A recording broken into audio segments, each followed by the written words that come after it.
تاریخ اسلام کا وہ سب سے غمگین دن آ گیا جب آل محمد کا ایک پاک قافلہ اپنی آخری منزل پر پہنچا۔ کیا آپ جانتے ہیں کہ 2 محرم الحرام سن 61 ہجری کو ایسا کیا ہوا تھا کہ امام حسین علیہ السلام کا گھوڑا خود بخود رک گیا تھا، اور اس مٹی کو دیکھ کر مولا نے کیا فرمایا تھا؟ آئیے آج انتہائی تڑپ اور ادب کے ساتھ 2 محرم کا یہ دل دوز واقعہ سنتے ہیں۔ اللہم صلی علی محمد و آل محمد۔ السلام علیکم ناظرین، مستند روایات کے مطابق 2 محرم کو مولا حسین علیہ السلام کا قافلہ چلتے چلتے ایک ایسی زمین پر پہنچا جہاں امام علیہ السلام کا گھوڑا اچانک رک گیا۔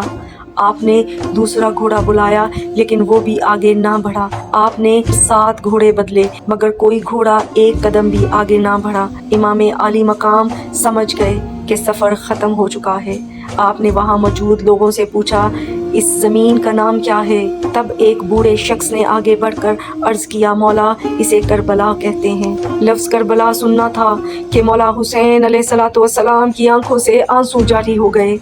آپ نے ایک سرد آہ بھری اور فرمایا، خدا کی قسم یہ کربلا کی زمین ہے، یہی ہمارے سفر کی آخری منزل ہے، یہی ہمارے رکنے کی جگہ ہے، یہی ہمارے خیمے لگنے کی جگہ ہے، اور یہی وہ مٹی ہے جہاں ہمارے جوانوں کا خون بہے گا۔ ناظرین ذرا تصور کیجئے، جب مولا حسین علیہ السلام کے حکم پر اس تپتے ہوئے صحرا میں خیمے لگائے جا رہے تھے تو سیدہ زینب کبریٰ سلام اللہ علیہا کے دل پر کیا گزر رہی ہوگی۔